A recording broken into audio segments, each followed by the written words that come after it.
안녕하세요. 반갑습니다. 1년 만에 뵙습니다. 네, 제가 총무가 된 이후로 처음 행사를 해보는 겁니다.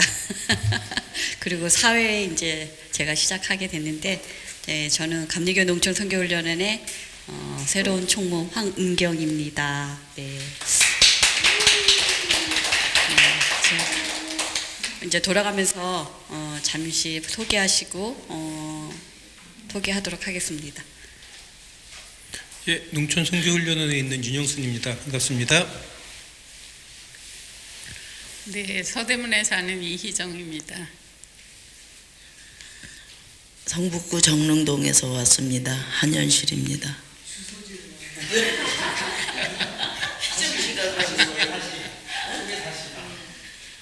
예수살기에서 활동하고 있습니다. 가재울 녹색교회 담임입니다. 네, 안녕하세요. 산소망교회 이진석 목사입니다. 반갑습니다. 예, 희년 비탄감 운동을 하는 김초입니다. 네, 저도 같이 활동하는 김호견입니다. 김호사님 비탄감으로 완전히 들어가고요? 네네, 2년 전. 네네. 그 이름이 희년이잖아요. 근데 제 이름 끝자를 그렇게 발음하는 분도 있어가지고 아주 친근감을 느끼는. 네. 감사합니다. 네. 근데 무슨 소개들을 그렇게 그냥 뭐 애껴가면서들 저도 뭐 저는 뭐 상동 잘 아시죠? 상동 감리교회에서 오랫동안 신앙생활했고요. 그 와중에 또 우리 오늘 강사로 오신 김홍기 신부님 심호하시던 그 성공의 희년교회에서 한 8년여. 근데 되다 보니까 제가 그 신년교회 다닐 때가 내 나이가 60대 중반에서 70대 초중반까지 시절이었는데, 지금 생각해 보니까 너무 그때가 내 인생에 참 좋았던 그런 시절. 그 화양연화라고 그러죠. 여러 가지로. 게다가 오늘 또 김홍기 신부님은 뭐 오시려니 하고 왔는데, 또 우리 이정 집사님 더 고와지셨어. 그러니까 진짜로. 진짜로. 아니 앉으시길래 아니 이렇게 앉아 있는데 처음에는 잘 못 알아봤고 이렇게 앉아 있는데 참 우아하신 분이 앉아 계시다 했는데 누르니까 더 우아하신 분이 이렇게 딱 눈에 반짝 띄었습니다. 네, 오늘 반갑고요. 네, 반갑습니다. 저는 김수홍입니다. 네, 안녕하세요. 하늘평화교회 김영진입니다. 반갑습니다. 네, 반갑습니다. 남재웅 목사입니다. 요번에 은퇴했어요. 여기 계시는 분들은 다 제 관상기도 선생님들이에요. 5데이 할 때 저 부들이 쫓아가가지고 열심히 배우고 있습니다. 예, 안녕하세요. 차은도 목사입니다. 이렇게 뵙게 돼서 반갑고 또 이따가도 더 좋은 시간들이 있으리라 생각됩니다.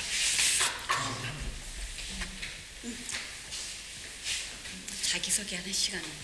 길게 하셔도 돼요. 안녕하세요. 저는 공명수 전도사입니다.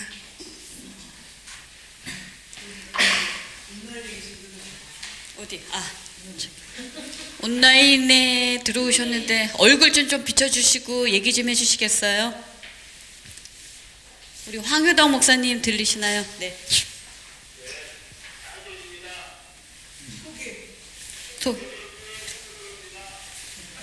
네, 우리 박정임 집사님은 지금 전철로 오시면서 듣고 계시고 있다라고. 신성철 목사님,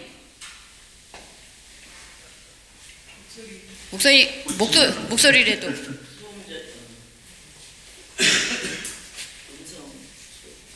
됐어요. 그러면은 밑에. 네, 제 목소리는 안 들리나요? 잘 들려요, 목사님. 얼굴도 보여줘요. 이건 제가 누가 해놓고 갔는데 내가 만질 줄 몰라갖고. 어떻게? 목사님 그 휴대폰 밑에 보시면 비디오하고 음소거 있어요. 그거에서 비디오를 눌러보세요. 네, 어쨌든 네네. 지리산 두레마을 김호연 목사입니다. 죄송합니다. 요새 또 바빠갖고 지금도 포크레인 작업하다가 왔는데 어쨌든 죄송합니다. 그럼 진행하시고 제가 도움을 받아서 화상을 하도록 하겠습니다. 네. 우리 최경수 권사님 멀리 계시나요? 변호사 나왔어요? 네. 왜 인사 안 해? 네, 뭐 하시납니다. 네, 우선은 하시고 나중에 또 들어오시면 소개하시는 걸로 하겠습니다. 네, 우리 오늘 영성 세미나 2026도 이제 조금 늦게 시작을 했지만 원래는 이제 관상기도 운동의 현황과 과제였는데 요거를 이제 우리 한국교회로 좀 제안을 해서 우리 한국교회가 어떻게 관상기도 운동이 이루어지고 있고 그리고 지금의 현황 그리고 앞으로 우리가 어떻게 해야 될지에 대해서 우리 김홍일 신부님 한국 샬렘 영성훈련원의 원장이신데 제가 또 한번 말씀을 드려야 될 것 같아요. 여기 발제물 앞에 보면 제가 큰 실수를 했는데 거기에서 샬렘이 빠졌어요. 정말 중요한 단어인데 그게 빠져서 죄송하고 그거 한국 샬렘 영성훈련원입니다. 우리 김홍일 신부님께서 강의를 해주시고 그 다음에 두 분의 논찬과 잠깐 쉬었다가 그리고 다 같이 함께 토의하는 시간을 갖도록 하겠습니다. 네, 우리 김홍희 신부님 반갑게 맞아주시기 바랍니다.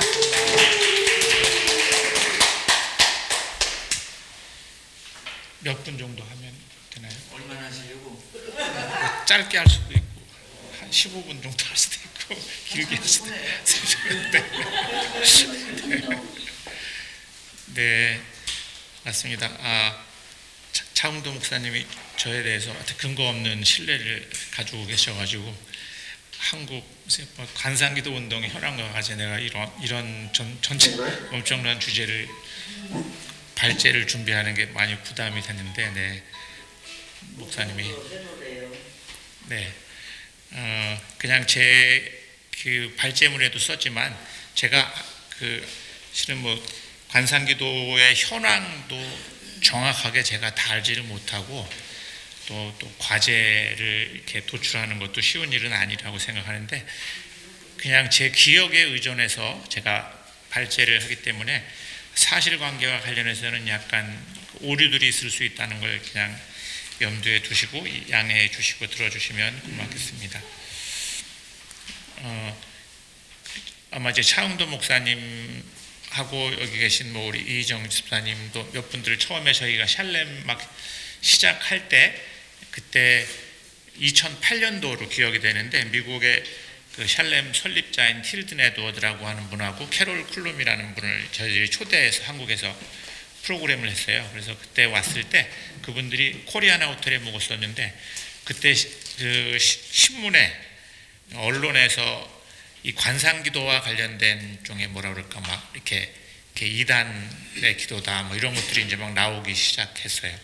그 어간이 아시겠지만 이동원 목사님이라는 그 지구촌의 이동원 목사님이 아마 우리나라 목회자로는 그분이 처음으로 미국에서 제가 2005년도인가 2004년도에 그 훈련을 받으러 갔는데 그 전에 이분이 그 훈련을 받으셨는데 처음엔 제가 이름을 몰라서 한국의 아주 유명한 목사님이다. 그 대형교회 목사님인데 다니엘 리라고 하는데 아느냐 그래서 내가 다니엘 리가 누군가 나중에 물어봤더니 이동원 목사님이라고 그래서 아마 그분이 한국에 와서 이제 훈련을 하고 와서 이제 막 관상기도 소개를 지구촌 교회에서 하다가 이제 보수적인 교단에서 막 이제 공격을 하면서 이제 나 더 이상 관상기도 소개 안 하겠다 이렇게 항복 선언을 하셨죠.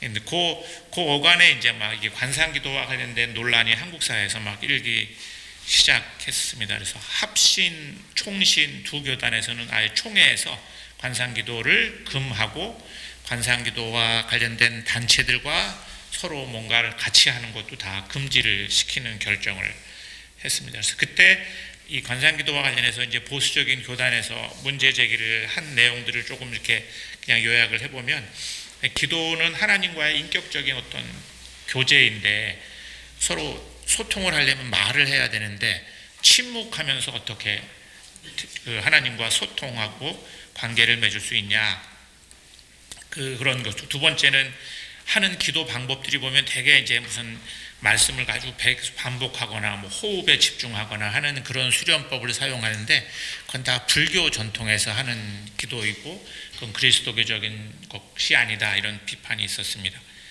세 번째 비판은 이렇게 말씀을 안 하고 그냥 뭐 호흡을 한다든지 이렇게 침묵하고 있는데, 그러면 하나님과 우리의 관계에서 가장 이렇게 뭔가 하나님과 우리 관계를 이어주는 가장 강력한 계시가 성서라고 생각하는 사람들 입장에서는 이거 말씀을 약화시키고, 제가 그래서 한 번은 샬렘 프로그램 코로나 때 미국에 있는 합동충 목사님이 실은 신청을 해서 프로그램에 참여했던 적이 있어요. 그래서 제가 물어봤어요. 그때 총회에서 그런 결정들 하고 그랬으니까. 그래서 자기도 관상기도 비판하는 세미나에 참석을 하신 분이라고 그래서 주로 그 비판의 내용이 뭐였느냐 물어보니까 이렇게 말씀을 계속 우리가 이렇게 묵상을 할 때는 악한 영이 개입할 여지가 없는데, 생각을 다 비우면 그 사이에 악한 영이 들어올 수 있으니 그거 굉장히 위험한 기도다.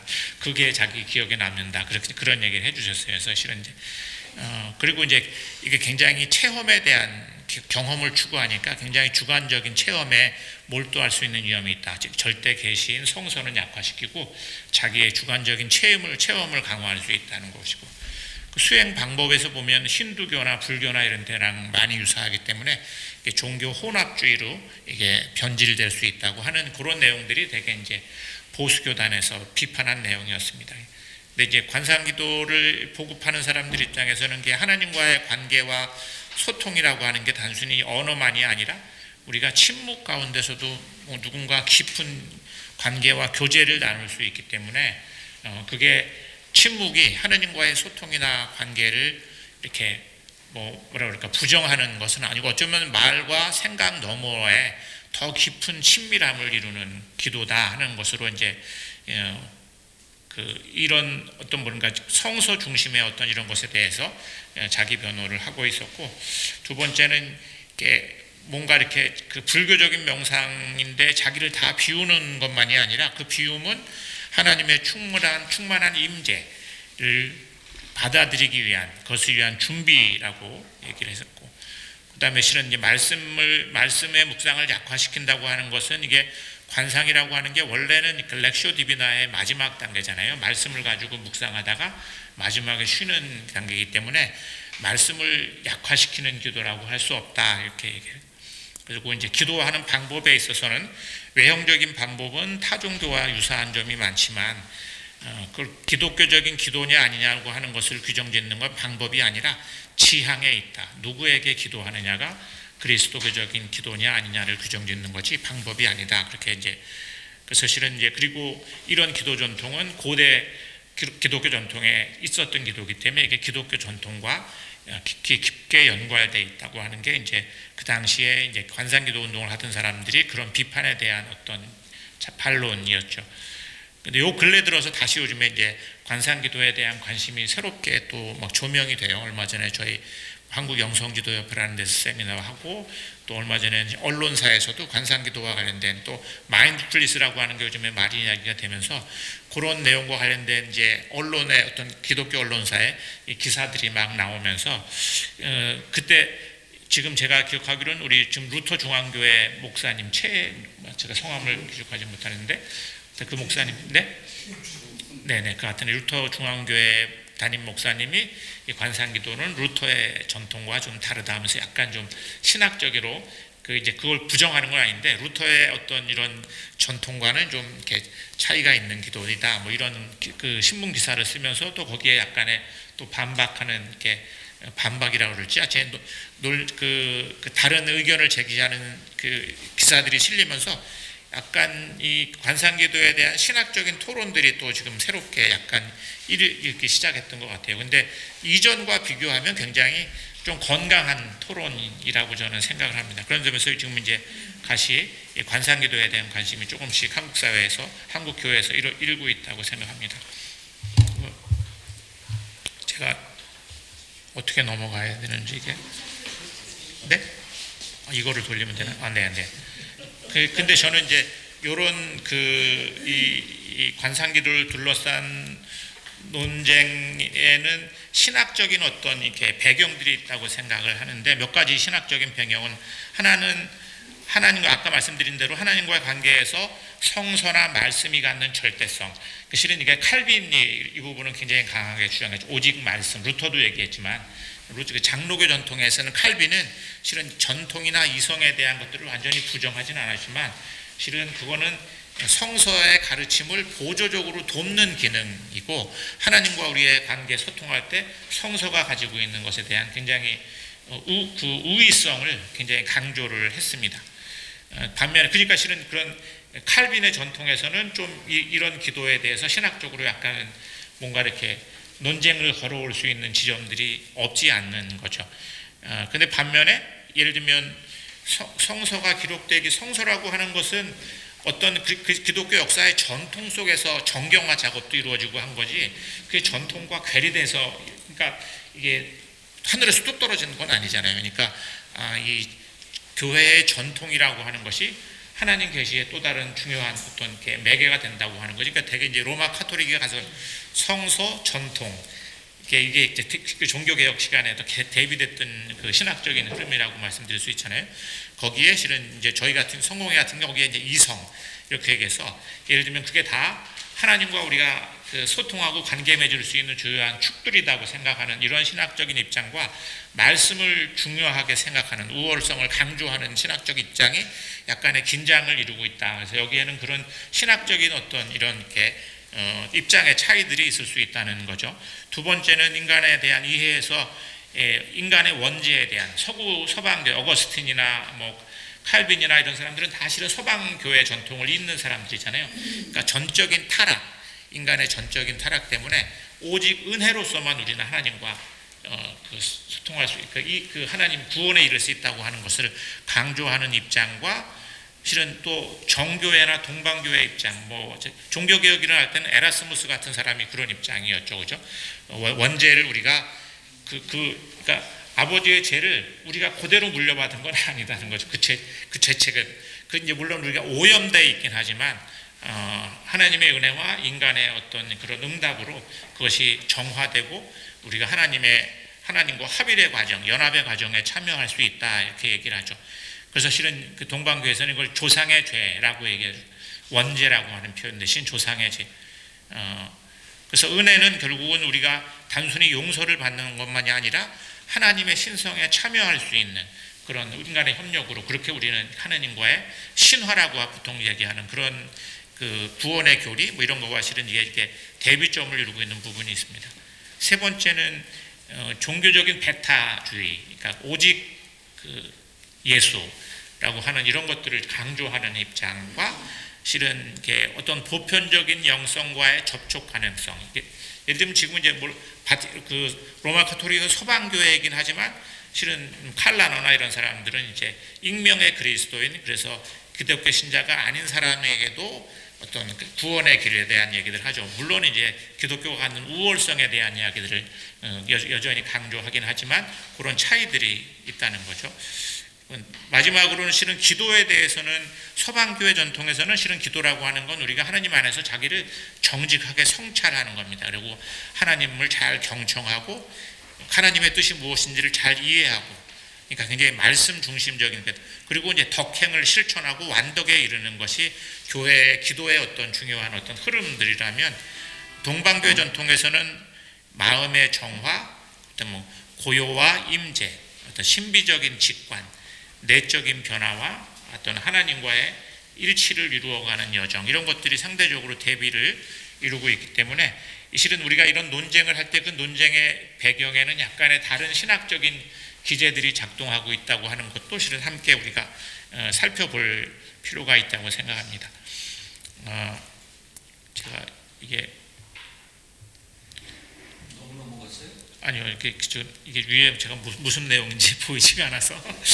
네, 제가 얼마 전에 저희 그 영성지도협회라는 곳에서 이제 이제 유혜령 교수님이 이제 그분은 오랫동안 뭐 우리나라에서 이런 침묵기도나 이런 기도에 대한 것들을 오랫동안 어쩌면 선구자적인 역할을 해오신 분이죠. 그분이 오래전에 한국 개신교 신자들의 그 기도 실태에 대한 연구를 여러 차례 했더라고요. 그러니까 여러 차례 그분이 한 연구의 결과에 보면 우리나라 기독교 신자들이, 개신교 신자들이 한 67%인가가 개인 기도를 다 하고 있대요. 기도를 다 하고 있는데, 문제는 개인 기도를 하고 있는데 기도 중에 기도 생활에서 만족감을 얻느냐 하는 것에 있어서는 50%가 넘지 않고 절반 이상이 기도 생활에서 별로 만족을 얻지 못한다. 그런데 주로 기도는 어떻게 하나 물어봤더니 다 침묵으로 기도한다는 거예요. 그러니까 73%인가가 침묵 기도를 한다는 거예요. 그러니까 그래서 저는 그게 굉장히, 저는 개신교회 기도 그러면 통성 기도라고 생각을 했는데 대부분 개인 기도 시간에는 다 침묵을 한다는 거죠. 근데 침묵, 제가 이 얘기를 어떤 우리 저희 영성 목회 참여하는 목사님들한테 얘기했더니 목사님들이 바로 저한테 그 침묵 기도는 신부님이 얘기하는 그런 침묵 기도가 아닙니다. 그래서 말은 침묵하지만 계속 말하고 있는 거라고. 그렇죠. 하여튼 간에. 근데 이분들이 그 침묵으로 기도하는데 기도 생활에 대한 만족도는 굉장히 높지가 않다는 거예요. 그래서 왜 높지 않냐 이렇게 물어보니까 하나는 개인 기도 시간을 통해서 하나님과 더 관계가 깊어진다고 하는 것을 자기들이 확인할 수가 없고 자기 삶의 어떤 변화나 이런 것들도 저게 될 수가 없어서 그냥 기도를 하긴 하는데 이게 제대로 하는 건지 아닌지 이런 것에 대한 확인이 안 돼서 뭐 기도를 하긴 하지만 만족감이 상대적으로 떨어진다고 하는 것. 이제 예? 침묵 기도는 짝 기도를 많이 해요. 짝 기도. 그러니까 목사님들이 이게 숫자는 저기 하니까 주로 이렇게 짝 기도를 많이 시켰어요. 네. 두 사람 중에 한 사람이 좀 센 사람이 이 사람 기도까지 뺏어가요. 왜냐면 그 사람이 막 하면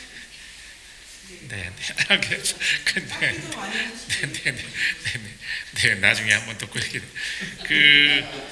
근데 제가 이제 근데 한국 개신교 신자들의 상당한 숫자가 하나님과의 관계가 하여튼 63% 정도가 개인 기도를 한다는 건 뭔가 누가 강제로 시킨 건 아니지만 혼자 있는 시간에 기도한다는 거잖아요. 하나님과 관계가 더 깊어지기를 갈망하고 있다는 것은 그런 그 퍼센테이지가 실은 이제 저는 보여주는 하나의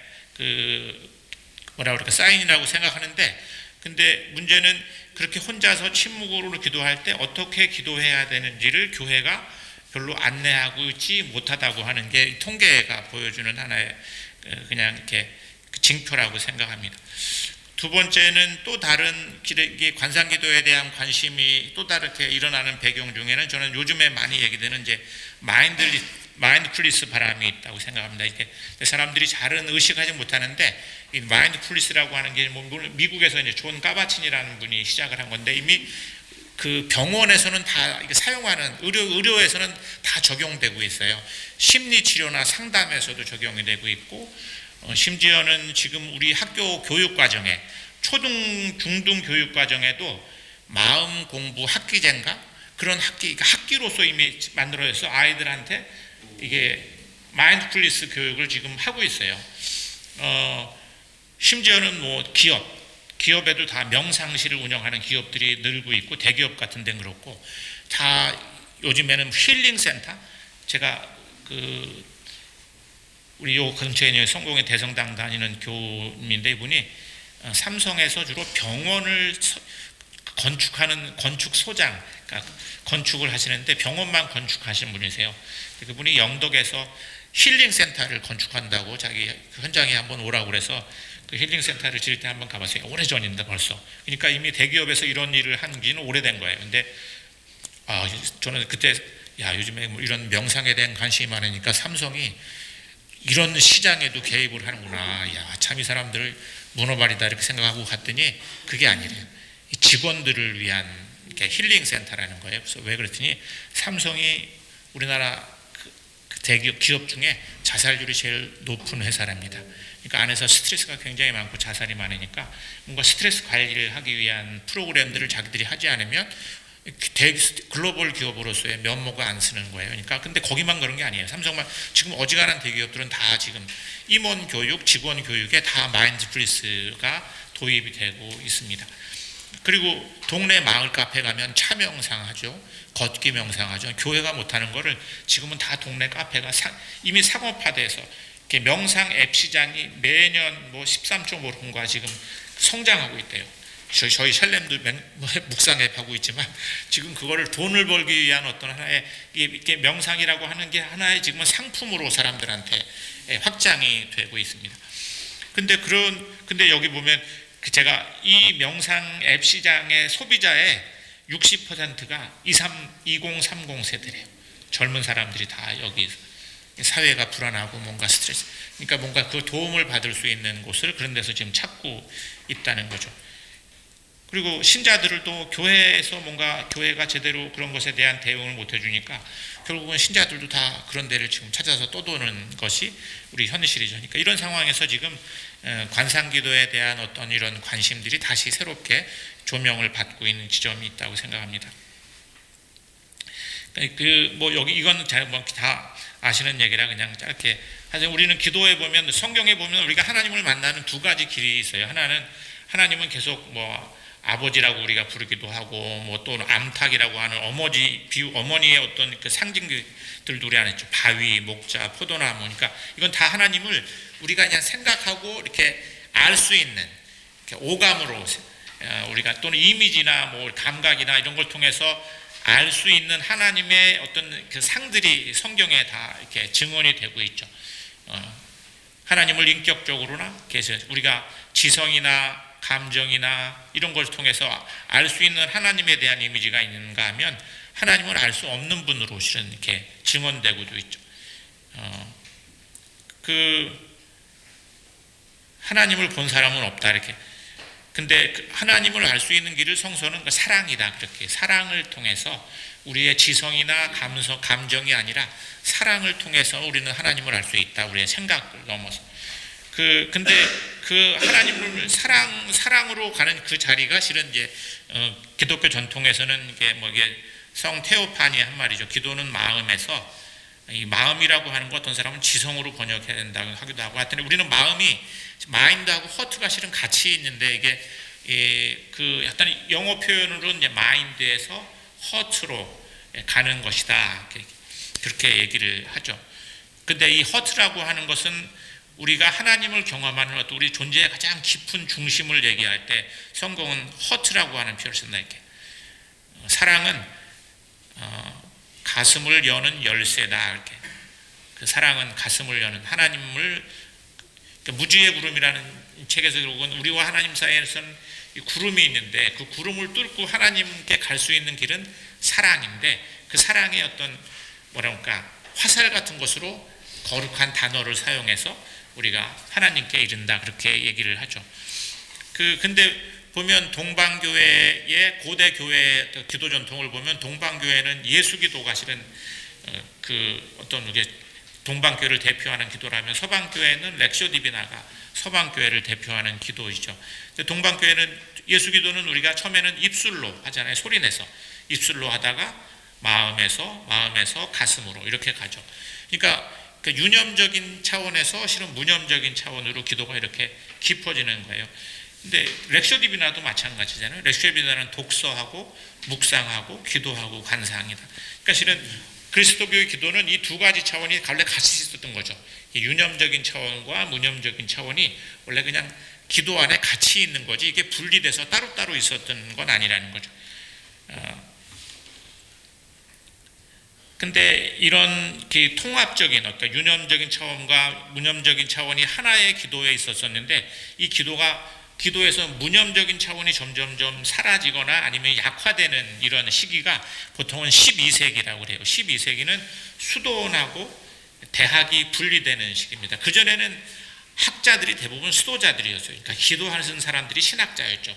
신학자들이 기도했고, 그러니까 신학과 기도가 분리되지 않았었죠. 근데 이 대학이 생기면서 기도는 수도원이 하고 학문은 그 대학에서 하는 것처럼 이렇게 돼버렸고, 그러면서 12세기에 스콜라 철학이 이제 대두돼서 스콜라 철학이 보편적인, 근데 스콜라 철학은 굉장히 사변적인 철학이잖아요. 그러니까 뭔가 예전에는 예를 들면 말씀을 묵상한다 그러면 말씀을 그냥 단순히 이번에 베네딕트 수도승들이 처음 하던 그 기도는 예를 들면 뭐 나는 문이다 그러면 곰곰이 문의 이미지를 막 상상하거나 아니면 이 문이 무슨 뜻일까 하고 생각하거나 추론하거나 그런 기도가 아니었어요. 그냥 그냥 나는 문이다고 하는 말을 그 구절을 가지고 단순히 그냥 되뇌이는 거였어요. 이렇게 그 믿음, 소망, 사랑의 마음을 품고 그 말씀을 되뇌이면서 결국은 내가 생각에서 가슴으로 내려가도록 하는 하나의 그게 길잡이 역할을 한 거죠. 굿 단어가. 이 단어가 무슨 뜻인가를 생각하는. 근데 12세기부터는 이 추론적이고 담론적인 기도들이 활성화되면서, 왜냐하면 이해해야 된다고 생각하니까 굉장히 지성적인 중심의 어떤 기도들이 이때부터 더 이렇게 사변적인 기도가 되면서 이 말씀이 무슨 뜻일까, 이런 방식의 어떤 묵상이 점점점 확장이 된 거죠. 그러니까 그것이 아주 가장 꼽힌 게 로열라 ignaci오의 복음 관상 기도라고 할 수 있습니다. 그러니까 굉장히 유념적인 기도의 대표적인 기도라고 우리가 그래서 보통 얘기를 하는 거죠. 근데 그거는 그럴 수 있죠. 유념적인 기도가 하는 게 뭐 나쁜 기도는 아니잖아요. 근데 문제는 이 무념적 기도의 무념적인 차원이 점점점 약화됐다는 겁니다. 그러면서 16세기에 종교개혁하고 계몽주의 이루어지면서 더 지성에 대한 강조점들이 더 많이 이렇게 교회 안에 확장이 된 거죠. 칼빈 같은 경우는 특별히 이제 올바른 가르침에 대한 강조를 굉장히 많이 했죠. 그럼 거기에 반발해서 나온 게 주로 경건주의 운동이에요. 경건주의 운동인데 너무 지적으로 가니까 뭔가 감성적인 경험으로 하나님을 알고 싶어하는 이런 흐름들이 생겨났는데, 문제는 이 두 흐름이 지성으로 하나님을 알려고 하는 것이나 감성으로 하나님을 알려고 하는 건 다 똑같이 유념적인 전통인 거예요. 그러니까 무념적인 전통은 여전히 그냥 이렇게 묻혀 있었죠. 수도원에서만 이렇게 갇혀 있었습니다. 거기다가 16세기 되면서 그 당시에 예수의, 그러니까 종교개혁으로부터 로마 카톨릭을 보호하려고 왔던 예수의 총장 중에 머큐리온이라는 사람인데, 이 사람이 천주교 안에서도 관상기도를 금지하도록 했어요. 이거는 소수의 특별한 사람에게 주어진 은사이기 때문에 그걸 하는 것은 영적인 교만이고 영적인 탐욕이다. 그래서 이제 금하는 명령을 내리니까 로마 가톨릭 교회에서도 이 무념적인 기도는 실은 이제 갇혀져 있었던 거죠. 그러니까 그러다가 20세기 들어오면서 서구의 어떤 지성인들이 너무 서구 사회가 합리적이고 머리를 쓰는 이런 것들이 강해지니까 뭔가 더 깊은 것에 대한 갈증들이 생기면서 이분들이 동양 종교로 막 넘어오기 시작한 거죠. 동양 종교로 넘어오면서 이 동양 종교로 넘어오면서 결국은 이게 그리스도교 전통 안에서 이게 우리 안에 있는 수도자들은 다 이게 자기들이 가지고 있는 유산인데 세상 사람들은 이걸 모르네. 그러니까 그리고 그거를 이제 조금 더 세상 밖으로 끄집어낸 사람이 이렇게 토마스 머튼이라고.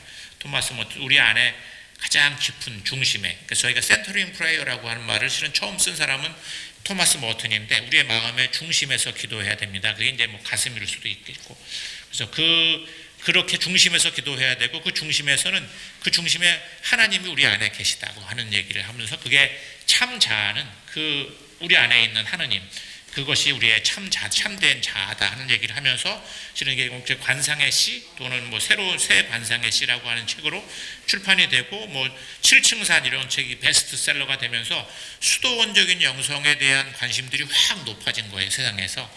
그리고 실은 그걸 사람들한테 다시 끄집어내고, 이거는 수도원에만 갇혀 있어야 될 게 아니라 모든 그리스도인들이 공유해야 되는 차원이다 하는 것들로 사람들에게 이걸 알렸고, 그러면 그거를 어떻게 해야 되지 하는 것들을 이제, 근데 그래서 참자를 우리가 찾아가야 돼. 우리 마음의 중심에 하나님이 계셔.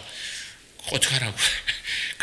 근데 이제 그걸 사람들한테 어떻게 대중화하지 하는 것들을 이제 열었던 사람이 토마스 키딩하고 그 머튼의 후배들이죠. 뭐 바실 페닝턴, 윌리엄 매닝거라고 하는 분들이 결국은 향신기도. 원래는 처음엔 이분들이 윌리엄 매닝거는 무주의 구름이라는 책을 300번을 읽었다고 그래요. 300번을 읽었다.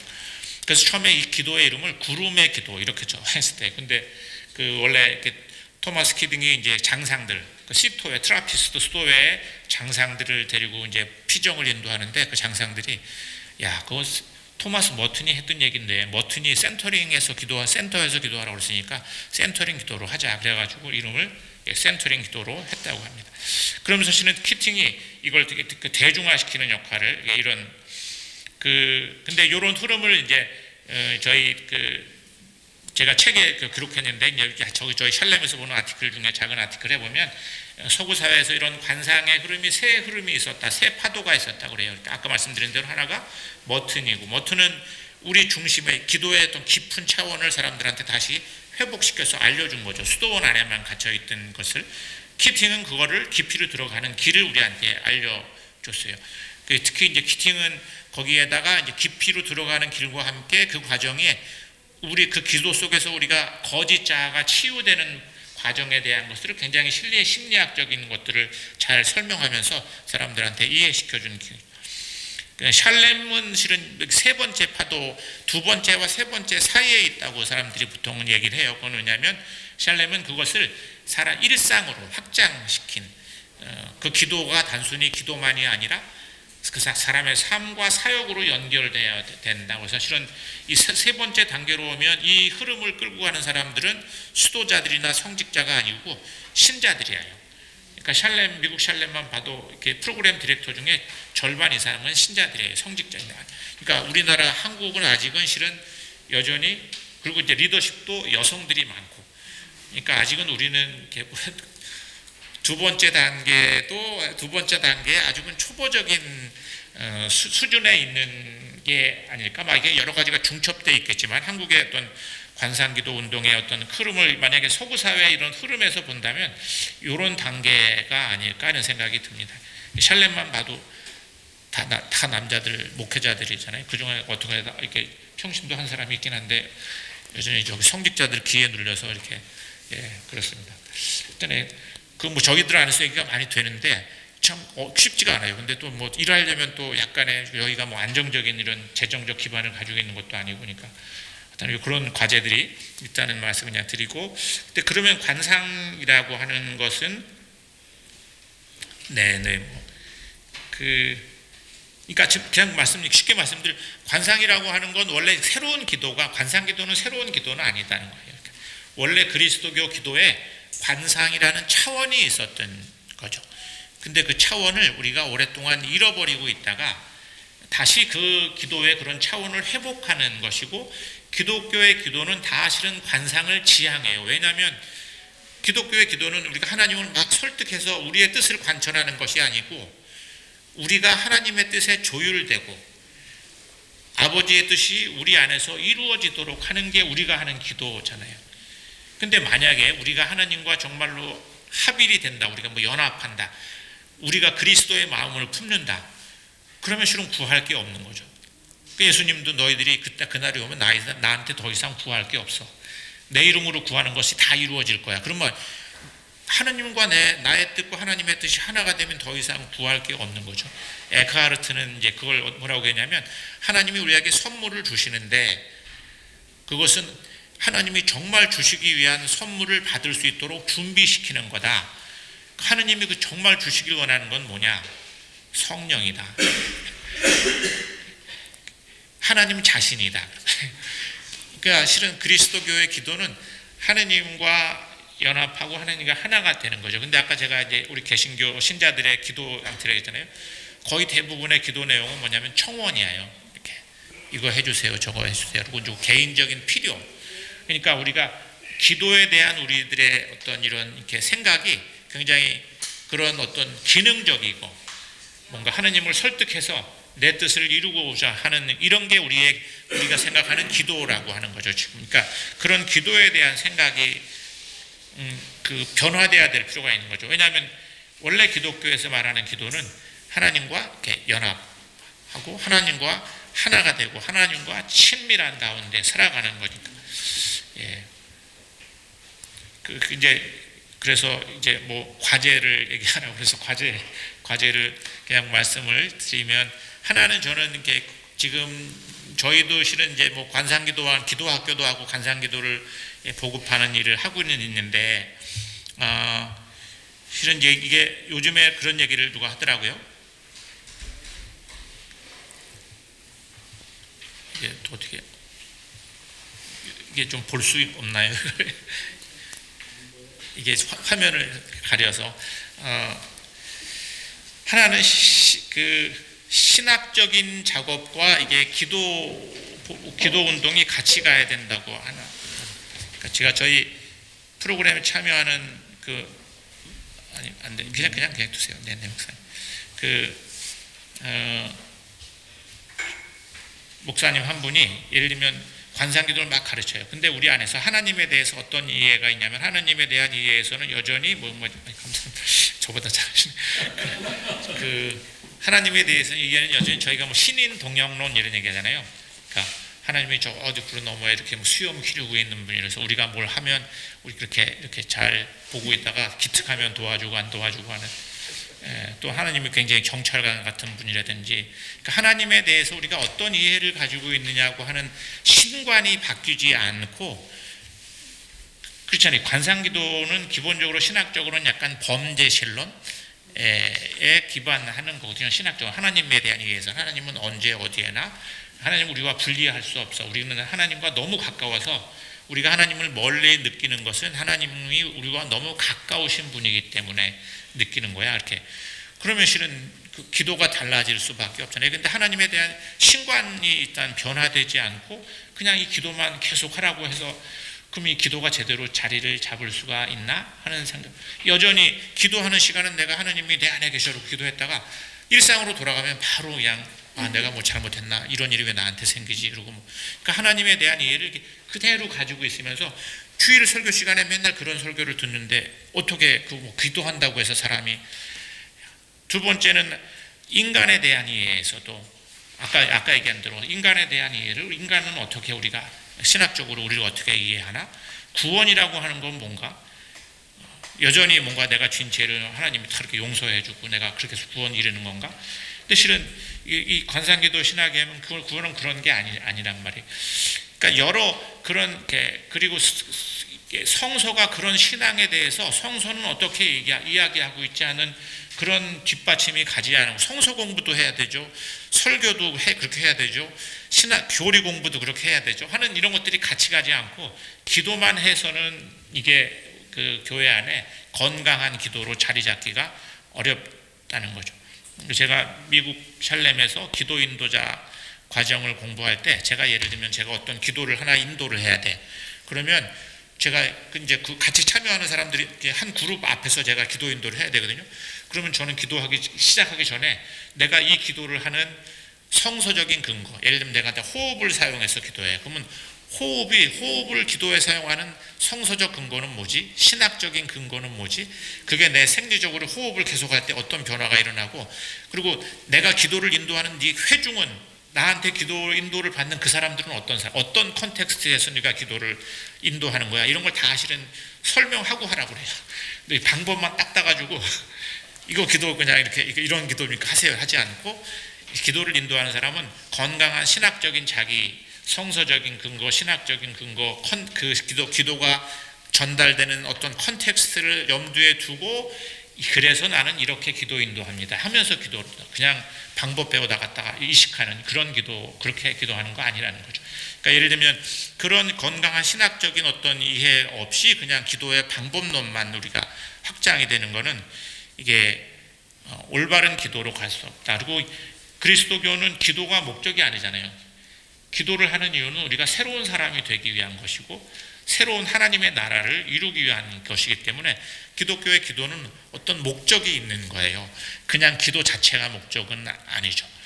그래서 이게 건강한 신학과 함께 가지 않으면 이게 그냥 어떤 기능적인 그런 것으로 머물 수 있다고 합니다.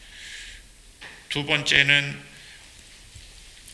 이 관상기도가 막 하다 보니까 이게 약간은 영적인 엘리트주의로, 관상기도 하는 사람들이 빠질 수 있는, 아직도 통성기도해? 아직도 그렇게 기도해? 이렇게. 그리고 요즘에 새로운 기도 기법이 나왔대. 이렇게. 어떻게 호흡을 어떻게 하면, 어떻게 내가 무슨 보통 우리가 얘기하는 변형적인 의식, 토마스 키팅이 그런 얘기 하던데, 기도 중에 너 그런 거 체험해 봤어?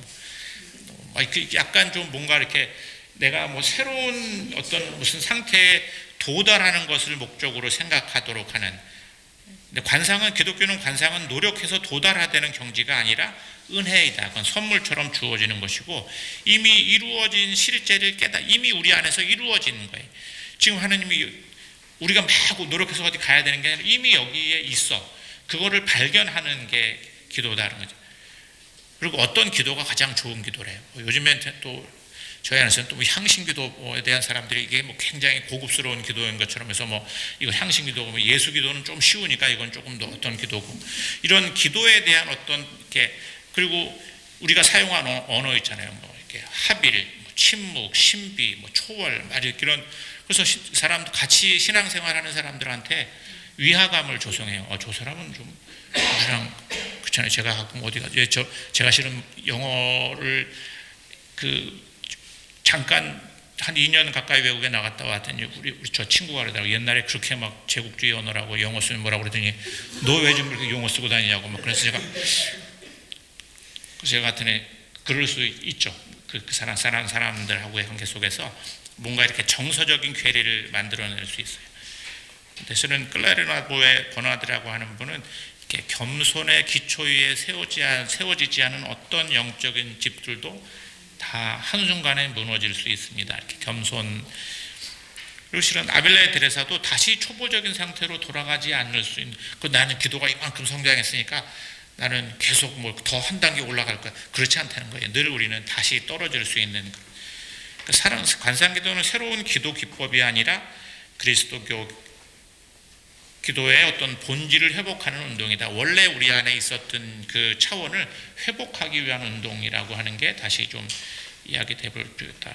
세 번째는 이게 이제 신앙 공동체와의 분리된 개인의 어떤 심리적인 위안이나 내향화, 내적인 어떤 체험에 대한 것들에 집중하는 거죠.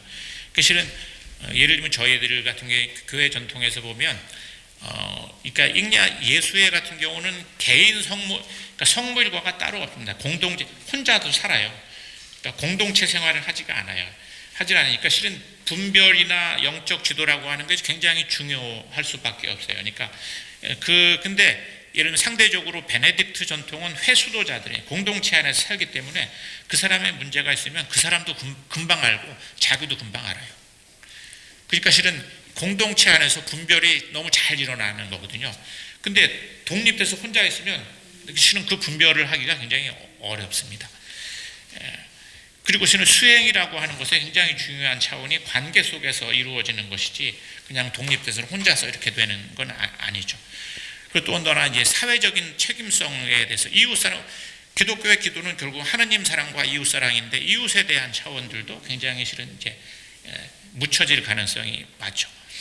그래서 공동체를 통해서 그 사람이 제대로 기도했어 아니했어 아니면 그 사람이 하나님을 정말 만났어 하는 건 기독교에서는 열매로 알 수 있다고 그러잖아요. 성령의 열매. 성령의 열매는 밖으로 이렇게 공동체 안에서 실은 검증되고 확인되는 겁니다.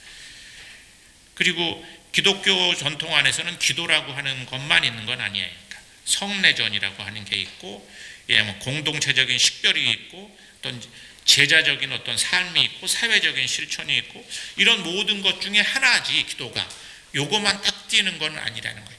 이거 이렇게 한 사람이 그리스도인으로 형성돼 가는 과정은 종합적인 과정이지 거기서 기도만 하나 딱 떼서 내가 혼자서 기도만 열심히 한다고 우리가 그리스도인이 돼가는 건 아니라는 거죠. 그래서 그리스도교는 기도의 진정한 회복은 기도실 밖에서 완성이 되는 것이다. 그렇게 얘기를 합니다. 마지막으로 저는 이제 마지막으로 실은 관상기도의 어떤 아까 말씀드린 세 번째 파도는 기도가 이제 일상과 연결되는 거잖아요. 토마스 머튼이 실은 이제 기도의 대중화를 했고, 정말 그 수도원 밖으로 기도를 관상의 차원을 이렇게 끄집어냈고, 토마스 키딩이 그걸 대중화했고, 샬렘에서 그것을 이제 일상으로 연결시켰다 그럴 때, 요즘에 실은 많이 얘기하는 건 관상을 얘기할 때 contemplation in action이라고 해요. 그러니까 활동 중에 일상 중에 관상하는 것을 중요하게 이야기하죠. 하느님 제가 이렇게 요즘에 우리 김영진 목사님하고 요즘에 불교 마인드풀리스 공부를 좀 하다가 크리스찬 마인드풀리스를 어떻게 얘기하지? 그랬더니 우리 김영진 목사님이 그래서 제가 썼어요. 여기다 사랑을 향한 깨어있음 아니면 하나님 나라를 향한 깨어있음. 그냥 깨어있는 게 아니고 우리 기도는 어디를 지향하는 거라는 거예요. 그냥 지향하는 거죠. 왜냐하면 저도 이제 지금은 은퇴를 했지만 얼마 전까지 목회를 했던 교회에서 제가 하기 전에 거기는 이제 주간 관상기도 모임이 있었어요. 근데 보니까 오전에 대개 가정 주부들이 이제 많이 오세요. 근데 직장인들은 못 오잖아요. 그래서 이렇게 오전에 기도 모임을 하면 직장 다니는 사람은 어떡하나. 그래서 내가 저녁 기도 모임을 만듭시다. 그래서 저녁 기도 모임을 새로운 신자들 중심으로 저녁 기도 모임을 하나 만들었어요. 거기도 사람들이 많이 못 와요. 왜냐하면 이제 퇴근하고 뭐 사람들이 여러 가지 일상이 있으니까. 그래서 못 오는 사람들을 위해서 그러면 온라인 기도를 하나 해야 되겠다. 그래서 온라인 기도를 했어요. 그래서 온라인 기도하면 사람들이 더 오겠지 이렇게 생각했는데, 물론 이제 오는 분들이 있는데 나중에 오실 만한 분이 왜 안 되세요? 그래서 시간이 안 되세요? 그랬더니 시모님 우리 집에 제가 노트북 들고 어디 숨을 데가 없습니다. 그러니까 실은 많은 사람들이 줌으로도 기도할 수 없어요. 그래서 제가 그 얘기 들으면서 야, 참 내가 얼마나 이게 참 사람들의 아까 신자들의 어떤 일상의 삶과 이렇게 조금 이렇게 좀 분리된 생각을 했었나 이런 생각을 하게 됐어요. 그리고 뭐 얼마 전에도 제가 만난 신자 한 분이 너무 바쁘다는 거예요. 예전에는 하루에 한 20분 자기 앉아서 향신 기도를 할 수 있었는데 요즘은 정말로 자기는 기도할 시간. 요즘에 뭐 기도 얘기하는 사람들은 자기는 사치스럽다고 해서 막 저한테 약간 좀 이렇게 뭐 약간 짜증을 내셔서 내가 그냥 걸어가면서 하시면 되지 내가 그렇게 얘기를 했는데, 저는 요즘에 그래서 제가 이제 요즘에 마인드풀리스에 좀 관심을 좀 많이 갖고 뭐 이번 주 토요일 날도 실은 마인드풀리스 세미나를 해요. 근데 조금 실은 토마스 키딩도 그렇게 얘기를 하거든요. 토마스 키딩도 평신도들의 성화의 장소는 일상입니다. 이렇게. 수도자들은 수도원 안에서 이렇게 하루 종일 뭐 기도하고 그건 이제 수도자들이 하는 거고, 여러분들의 성화의 장소는 일상입니다. 이렇게. 그럼 일상 속에서 할 수 있는 기도가 조금 더 많이 사람들한테 좀 알려져야 되는데, 그런 점에서는 이제 크리스찬 마인드풀리스를 통해서 이게 뭐 새로운 것도 아니에요. 실은 새로운 건 아니지만 그런 방법이나 그런 것들이 제가 이제 저희 샬렘에서 여름 피정을 하면서 제가 이제 그렇게 진행을 해요. 그러니까 아침에는 오전에는 앉아서 기도하지만 오후에는 완전히 마인드풀하게. 근데 사람들이 그거는 무슨 초보자가 하는 기도고 뭐 집중 하루에 8시간 하는 기도는 무슨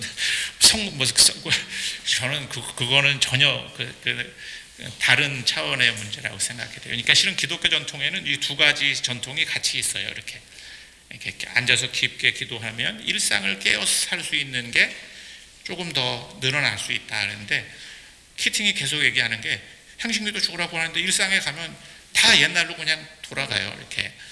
그러면 어떻게 결국은 기도는 일상을 잘 살기 위해서 하는 건데, 그러면 어떻게 이게 되지? 그러니까 그래서 만들어진 게 지금 환영기도라고 하는 기도를 이제 향신기도 하는 분들도 만들어서 하고 있는 건데, 그게 이제 여러 다양한 방식으로 열릴 수 있는 게 저는 이제 크리스천 마인드풀리스에서 찾을 수 있지 않나 하는 생각이 들어서, 그런 기도들이 조금 더 확장될 필요가, 신자들의 삶의 상황, 더 많은 사람들이 일상에서 할 수 있는 기도의 양식들이 소개될 필요가 있다고 생각하고요. 하여튼 마지막으로는 그래서 이런 제가 부족한 거는 이제 우리 남 목사님하고 김호율 목사님께서 잘 채워주시면 고맙겠습니다. 네, 이상입니다. 감사합니다.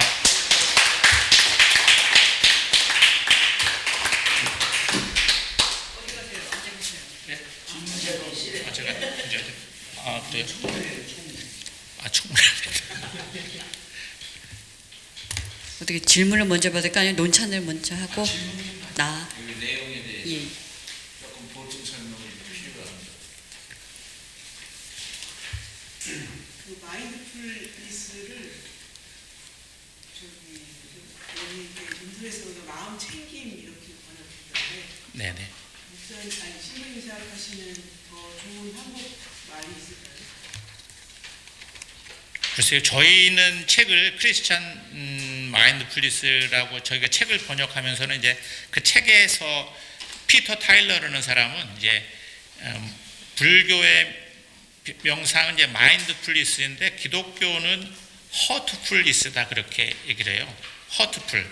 그래서 가슴 챙김 이렇게 했는데, 근데 그 번역도 그래서 이번에 저희 그 토요일 날 세미나에 오는 그 최정호 교수님이라는 분은 영성 챙김 이렇게, 근데 스피리트풀이라고 하는 말이 있다고 그러더라고요. 그래서 그분은 이제 그걸 써서 영성 챙김이라고 하면 좋겠다고 해서 아직은 실은 뭐 합의된 저거는 없습니다. 없는데 주로 불교 명상이 조금 더 인지적이고 이렇게 그 하는 차원을 좀 강조한다면 기독교의 마인드풀은 주로 이제 이렇게 뭐 정서적이라고 할까 우리는 하나님과의 관계라고 하는 것들이 있어서 그래서 조금 이제 그런 같은 그 알아차림이지만 약간의 그 차이들을 얘기하죠.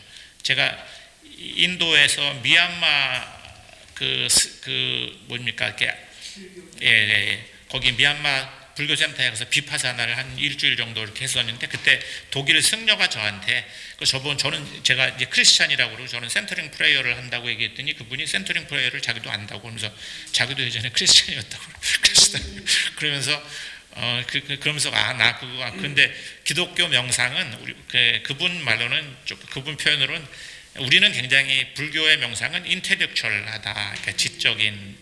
근데 기독교 명상은 어펙티브하다. 그래서 조금 더 정서적인 명상이라고. 그래서 자기들 명성과 그렇게 구분된다고 생각한다고 자기는 그렇게 얘기하더라고요. 근데 제가 한국에 와서 보니까 대부분 그렇게 얘기들을 많이 하더라고요. 이렇게 이번에 피터 타일러도 그러고 뭐 다른 사람들이 대체적으로 그렇게 우리 명상에 대한 이야기는 그렇게 하죠. 네.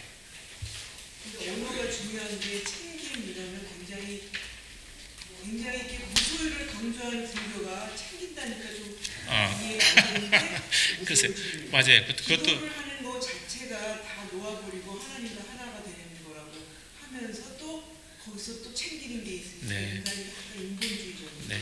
그건 뭐 여기서 예전에는 그걸 이제 알아차림이라는 표현도 썼다가 여러 표현을 썼는데 누군가가 그렇게 쓰면서 그렇게 합의를 불교 쪽에서는 그렇게 합의를 했는지 어쩐지 하여튼 저도 뭐 그건 제가 할 일이 아니고 전문가들이 해야 되는 연구자들이 해야 되는 작업인 것 같아요. 기도와 마인드풀리스는 대척점에 있다고 생각을 대척점이라고 하지는 않고요.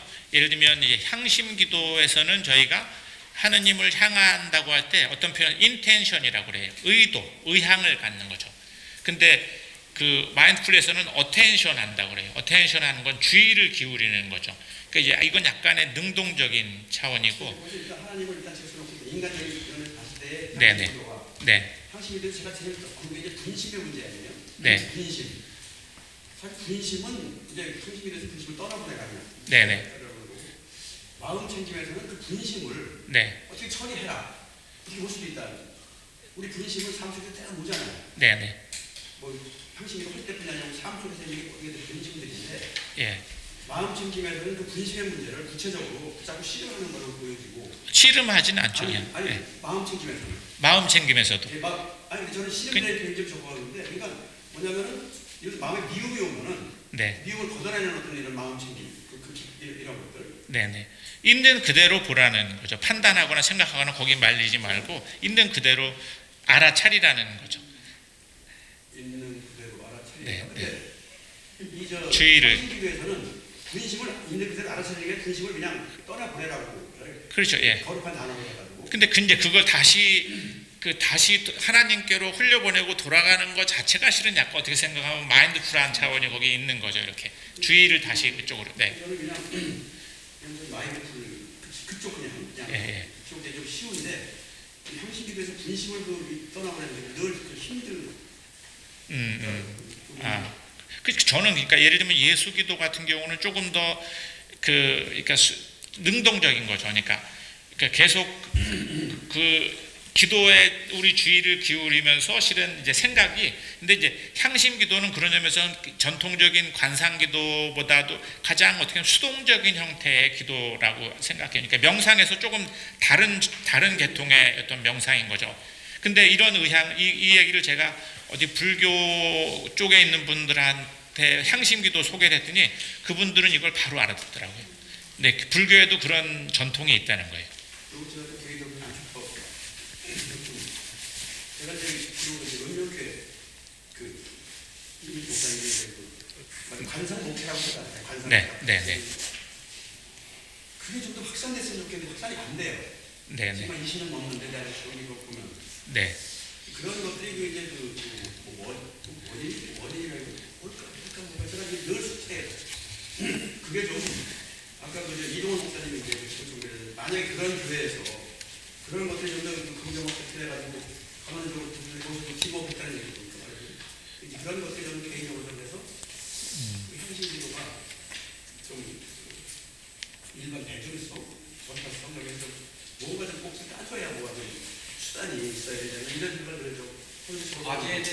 네. 그 저는 꼭 모든 사람이 향신기도를 할 필요가 없다고 생각하고요. 예, 그 향신기도가 맞는 분들은 하시면 되는 거지. 그러니까 계속 이게 뭔가 우리가 다 정복해야 되는 기도처럼 말을 하는 게 굉장히 저는 그거는 이렇게 기독교 전통을 생각하면 다른 길로 갈 수 있는 길들이 다 있는데 왜 그거로만 해야 된다고 우리가 어떤 길로 가든지 가면 되는 건데 예. 그러니까 예수 기도가 맞는 사람들은 예수 기도를 주된 기도로 하면 되는 거죠. 어떤 사람은 그 실은 토마스 키팅은 저는 이제 향신 기도와 관련해서는 조금 제가 토마스 키팅이 향신 기도를 하는 자기가 보급한 이유는 렉시오 디비나를 제대로 하는 사람들은 향신 기도를 별도로 안 해도 된다고 그랬어요. 근데 왜 그러냐면 기도에서 관상으로 넘어가는 게 너무 사람들이 힘들어요. 그냥 그동안 너무 이렇게 능동적인 기도를 해왔기 때문에 기도를 마치고 하나님 안에서 쉬어야 되는데 이게 안 되는 거예요. 키팅은 이거를 돕기 위해서 자기가 향신 기도를 한 건데 향신 기도만 딱 띄어서 뭔가를 하는 이런 흐름에 대해서는 토마스 키팅도 굉장히 실은 그렇게 하는 것에서 굉장히 우려를 하죠. 예, 같이 가도록 되어 있어요. 그러니까 우리가 지금은 어떻게 하는지 모르겠는데 제가 이제 향신기도 훈련을 받을 때는 20분 렉시오딥이나 20분 향신기도 그리고 걷고 20분 렉시오딥이나 20분 향신기도. 그래서 실은 같이 가도록 했어요. 이게 향신기도와 이게 같이 가도록 되어 있죠. 네. 마인드풀리스라고 하는 처음 들어봤는데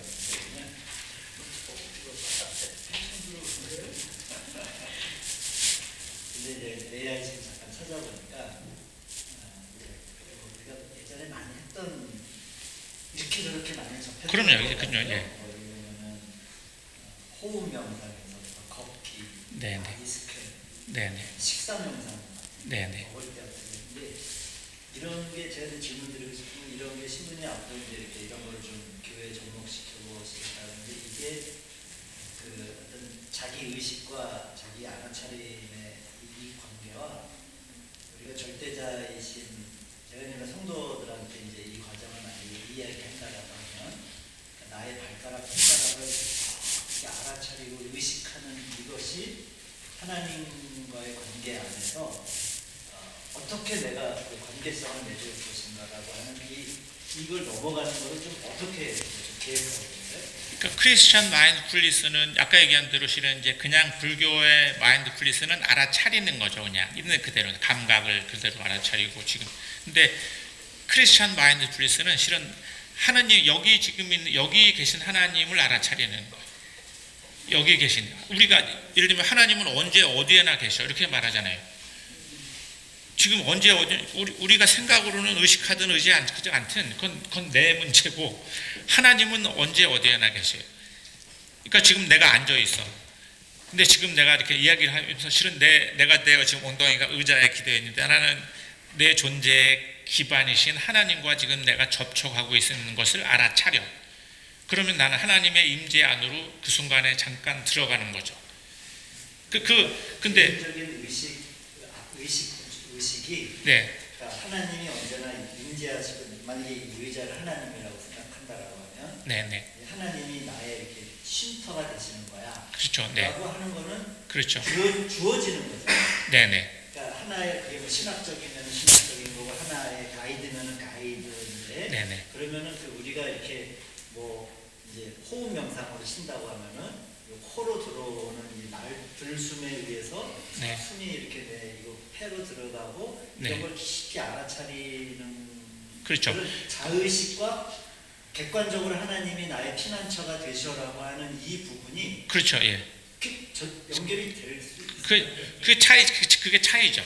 그러니까 예를 들면 나는 호흡을 해. 불교 명사는 그냥 호흡에 주의를 기울여. 근데 실은 이 호흡은 하느님이 우리를 지으실 때 우리 코에 불어넣어준 하느님의 숨이 지금 내 몸을 하느님이 지금 나를 통해서 숨을 쉬어. 이런 느낌으로 이런 생각 이런 의식으로 우리가 호흡을 한다면 그 순간 우리는 호흡과 함께 하나님의 임재 안에 머물게 되는 거죠. 그러니까 근데 임재 안에 머무는 게 왜 중요하냐면 그럴 때 실은 우리 안에서 다른 생각이나 다른 반응이나 다른 뭐를 할 수 있기 때문에. 그러니까 기도라고 하는 건 삶을 위해서 있는 거지. 이게 기도 따로 있고 내 사는 게 따로 그러니까 실은 그거를 기독교 전통에서는 크리스찬 마인드풀리스를 실은 제일 저거 한 게 실은 부활의 로렌스예요.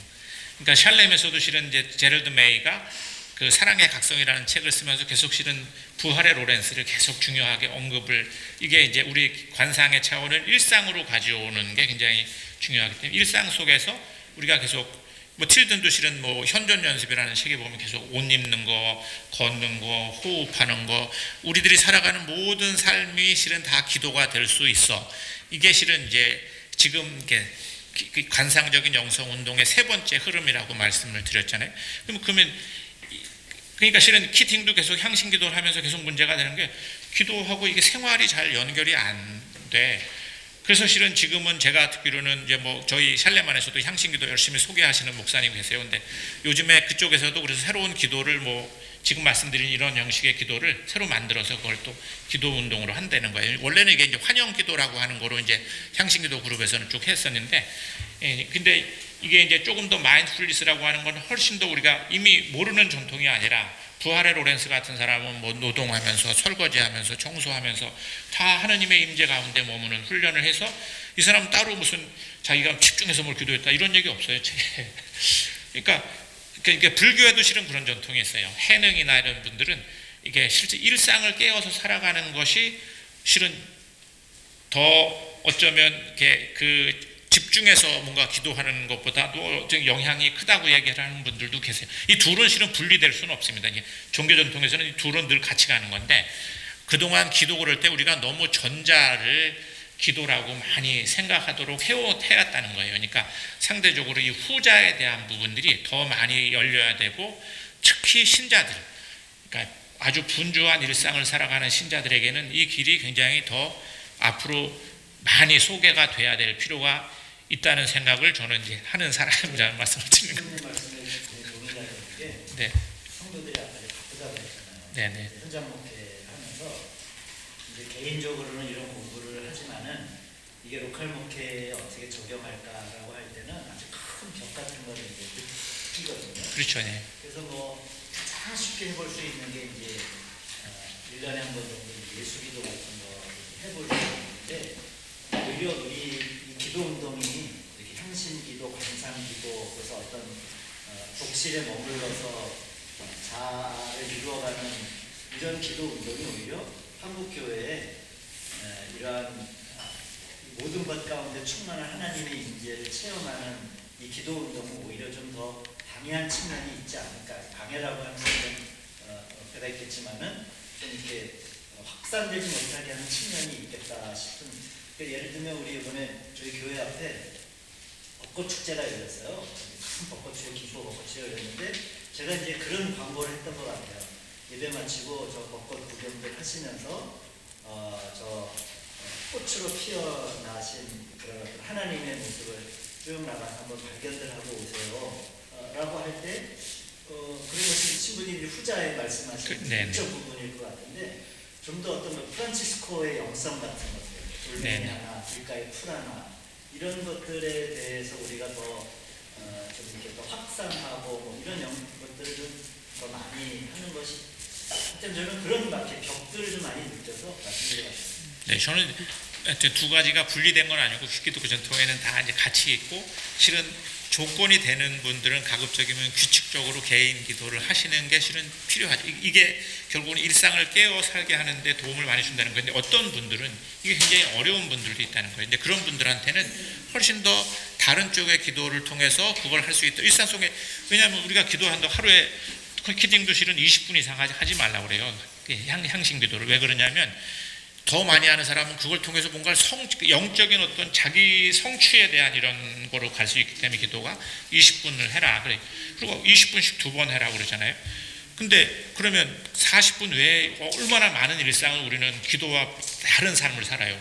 그러니까 이게 사람한테 미치는 영향이 얼마나 더 강력하고 크겠어요. 이 시간을 기도하도록 하는 것이 굉장히 중요한 과제인 거죠. 근데 우리는 그걸 기도와 분리된 어떤 시간으로 생각한다는 거예요. 근데 마인드풀리스는 그걸 다 기도로 포괄하게 해준다는 점에서 저는 이제 그게 어떤 또 신자들의 어떤 생활과 연결시켜놓은 지점들이 있다고 생각하고, 그걸 저는 제일 이제 불교에서 그거를 적극적으로 잘 하시는 분이 실은 전 틱낙한 스님이에요. 그래서 저는 이제 은퇴하고 원래는 제가 플럼빌리지 가서 한 달 살아보려고 했었는데, 근데 그분은 그거를 이제 한 거죠. 그러니까 그걸 이제 크리스찬 버전으로 저는 그런 운동들이 확장이 될 필요가 있다고 생각해서 우리 샬렘에서 크리스찬 마인드풀 데이를 한 달에 한 번씩 하니까 꼭 오세요. 그리고 네. 제 계획으로는 한 일주일 살기, 의식이 좀 되는 분들은 일주일을 그렇게 온전하게 살고 나중에는 한 달 살기, 그래서 한번 저희 기독교 전통 안에도 그런 것들을 좀 회복시키고 좋겠다는 생각을 합니다. 네. 아유, 고맙습니다. 더 하면은 저기 이따가 또 못할 거니까 논찬을 못할 것 같아요. 그래서 어떻게 할까, 좀 논찬을 먼저 하고 그 다음에 쉬고 또 이어가는 걸로 하겠습니다. 우리 김호열 목사님 먼저 논찬을 해 주시겠습니다. 목사님 저기 음소거 제거해 주시고 해주세요. 음소거 소리 좀 키워주세요. 음소거 제거를 좀 어떻게 할지 몰라. 네, 목사님 계속 빨간 불이에요. 이거는 지워도 될 것 같은데. 목사님 밑에 휴대폰 밑에 보면 비디오하고 음소거가 있어요.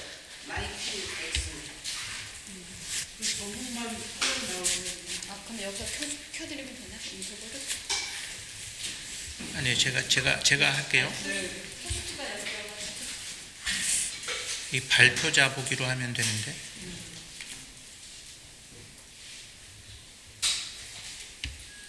아, 됐다. 네, 김호일 목사님 크게 나왔습니다. 네. 크게 나오죠. 저게 메인이어서. 네. 아, 됐어요. 다시 한 번. 아니야, 또 안 나와. 목사님 한 번 더 해주세요. 제가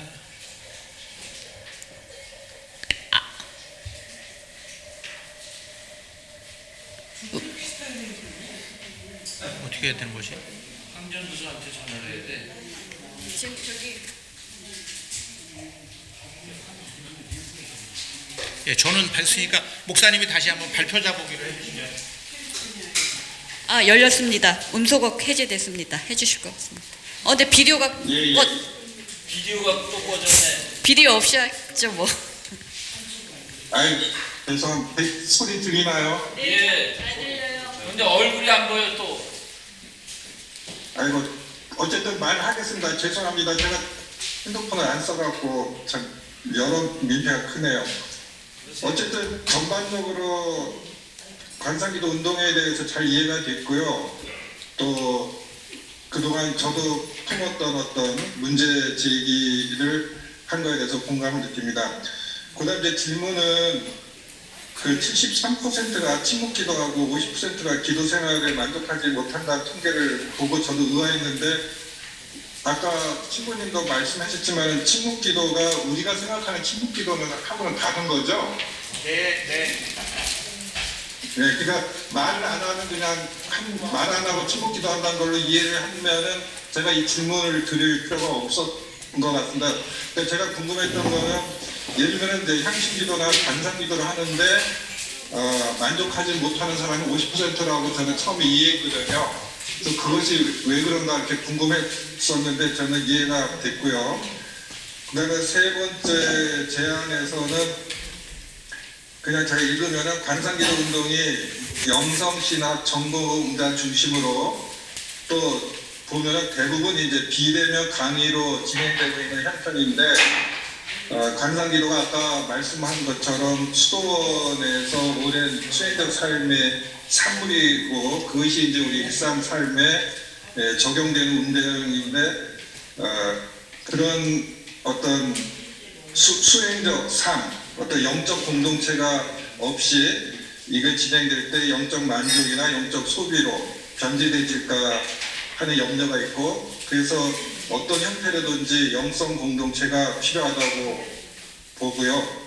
두 번째는 관상기도 운동이 아까 계속 신부님도 강조하신 것 같아요. 기도로 끝나는 게 아니라 신앙과 삶에 연결되는 그 총체성을 지향하는 작업이 필요하다고 봅니다.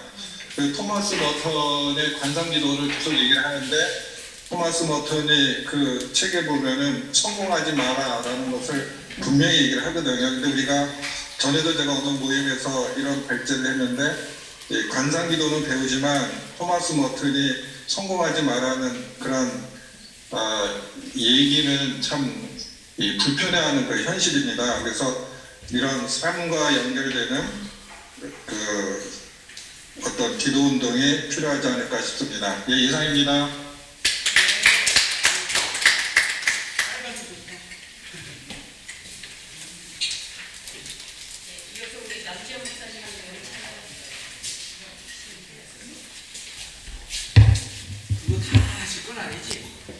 네? 아니 제가 오늘 그 발제를 듣고 이야기를 들으면서 왜 사람들이 저렇게 어렵게 생각하지 이 생각이 들었어요. 왜냐하면은 저는 한국 교회가 개혁해야 되는데 관상기도가 아니면 개혁할 수 없다. 저는 그렇게 믿고 있습니다. 그리고 관상기도가 목회 현장에 그대로 적용할 수 있어야 된다. 적용할 수 없는 관상기도는 사실은 별로 그렇게 보탬이 안 돼요. 그래서 그리고 제가 우리 교회 목회 21년 하고 원래 은퇴했거든요. 저는 우리 교회가 만든 관상기도가 있어요. 성심기도라고. 제가 우리 교인들을 이렇게 보면서 제가 은퇴하면서 제가 우리 교인들 다 장로님들부터 제가 큰 절을 한 번씩 다 하고 해드려서 나오시라고 해서 우리 교회 같은 교회가 대한민국에 없어요. 울타리밖에 목회 뭐 예를 들어서 우리는 우리 교회 자체가 도심 속에 맑은 영성 공동체라고 그렇게 이야기하는데 왜 그렇게 됐을까? 우리가 기도를 제대로 드리고 있다. 저는 그런 생각이 들어요. 그래서 이제 많은 목사님들이 이제 그런 고민들을 하지요. 우리가 가상 기도를 하는데 목회 현장에서. 그래서 오늘 제 이야기를 잘 들으시면 조금은 답이 있을지 모르겠습니다. 제가 축약해서 이야기할게요. 제일 좋습니다. 제가 우리 김홍일 목사 신부님 그 발제는 제가 다 동의할 수 있어요. 그죠? 다. 그리고 마지막에 4가지 과제는 이게 관상기도 현장에서 채정된 거기 때문에 정말로 울림이 크다는 그런 생각을 했습니다. 그리고 발제를 읽으면서 제가 느낀 건 그 변정법적 유물론의 양질 전이의 법칙이라는 게 있어요. 예를 들어서 물이 끓으면은 그죠? 열의 양이 많아져서 100도가 돼요. 이 100도가 임계점이에요. 100도가 돼야만이 이 액체가 기체로 변해요. 한국의 관상기도 운동도 질적으로 이렇게 변하려고 하면은 아직은 질적으로 변할 만큼 양이 축적되어 있지 않았다는 생각이 들고, 그래서 이 임계점을 높이기 위해서는 이런 자리, 세미나라든지 다양한 관상기도에 대한 어떤 의견들이 자유스럽게 유통이 되고 서로가 서로를 통해서 배울 수 있는 그런 자리가 많이 만들어져야 된다, 그렇게 생각합니다. 그래서 오늘 이 자리도 그런 의미에서 저는 큰 의미가 있다고 생각합니다. 저는 한국교회 기도가 75%가 침묵으로 기도한다고 이야기하는데 그거 침묵기도 저는 아니라고 봐요. 왜냐 이러면 임계점이 100도라면 몇 도로? 지금 저는 지금 30도 정도 되려나? 아직도 멀었다. 우리나라, 왜냐 우리나라의 관상기도의 역사는 그렇게 깊지 않아요. 그래서 뭐 저는 오늘 이 자리가 그런데 이제 의미가 있다고 보는 거지요. 샌드라 슈나이드라고 하는 사람, 미국의 영성 신학을 이끄는 분 수녀님인데요. 이분이 이런 이야기를 했어요. 타인의 창조 세계를 희생해서 개인의 유익을 구하는 착시적 또는 공격적인 과제, 그 과제가 얼마나 활기가 넘치는지는 상관없다는 거예요. 또 돈이나 권력이나 쾌락과 같이 이외에도 돈으로 얻을 수 있는 것들에 대한 관심은 영성이라고 할 수 없다. 한국 교회 통성기도 하는 거 가만히 들어보세요. 다 개인의 욕망이 좋은 집, 좋은 차, 좋은 직장, 좋은 남편 이거 다 세속의 욕망들을 갖다가 추구한 하나님을 자기 욕망을 추구하는 수단과 도구로 기도하는 거 저는 이건 기도라고 할 수 없다는 거죠. 내가 제일 견디기 힘든 게 그리고 이런 목사님은 모르겠다. 저는 한국교회 기독교인들 한국교회는 이미 영성 시장이 됐습니다. 그리고 기독교인들은 다 소비자들이에요. 자기가 자기 취향에 맞는 거 찬송 예를 들어서 말씀 뭐 영성까지도 자기 취향에 맞는 것만 소비하고 그 취향을 찾아서 쫓아다니는 거죠.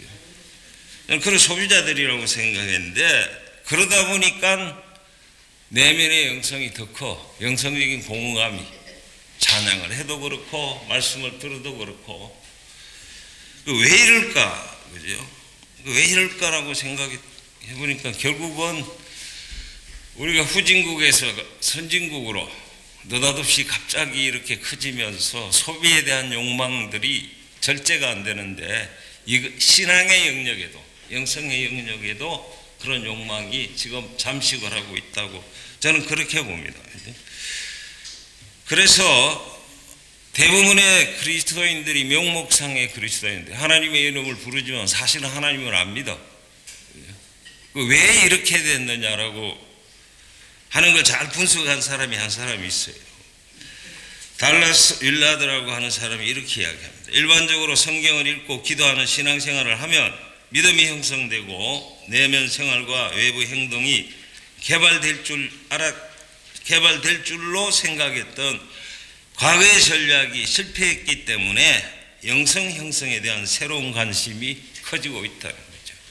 뭐 이런 향심 기도에 대한 관심도 그렇고 마음 챙김이라든지 이제 이런 것들이 뭐 앞으로 고도로 또 그 시장도 저는 또 커질 거라고 그렇게 생각합니다. 그래서 방법론적인 어떤 영성 형성에 대한 어떤 방법, 이런 방법 저런 방법이 아니라 정말로 교인의 삶을 진정으로 변화시켜 낼 수 있는 뭔가 전략적인 관상기도 대안이 필요하다라고 생각을 합니다. 아까 우리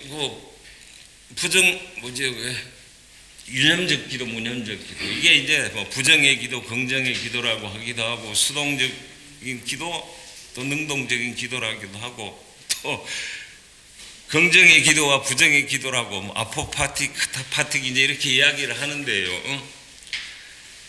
제가 이제 그 두 가지 아니에요. 방법은 유념적인 기도는 무념적인 기도의 과정이라고 관상에 이르는 과정이라고 하는데 저는 이 두 개를 그렇게 연결시켜서 무념적인 기도는 상위 기도고 유념적인 기도는 하위인 것처럼 이렇게 사고하는 방식이 우리에게 크다. 그런 생각이 들어요. 그래서 특별히 그 무념적인 기도에도 혼인신비주의 평생에 한번 그 체험을 할 수 있을지 없을지도 모르는 그런 것을 추구하면서 기도하는 그런 기도가 현실적으로 우리에게 필요한가 하는 생각이 하나가 들고 그리고 유념적인 기도를 드리면서 관상에 이르는 있어요. 아까 이야기했어요. 이냐시오, 로열란 이냐시오. 관상 중 저는 그런 부분에서 유념적, 무념적이라고 하는 걸 이걸 연속적인 부분으로 유념에서 무념으로 반드시 가야 된다라고 생각하는 것들도 우리가 조금 교정할 필요가 있다라고 저는 이게 제 생각입니다. 그리고 제가 이제 저는 영성학 전공했어요.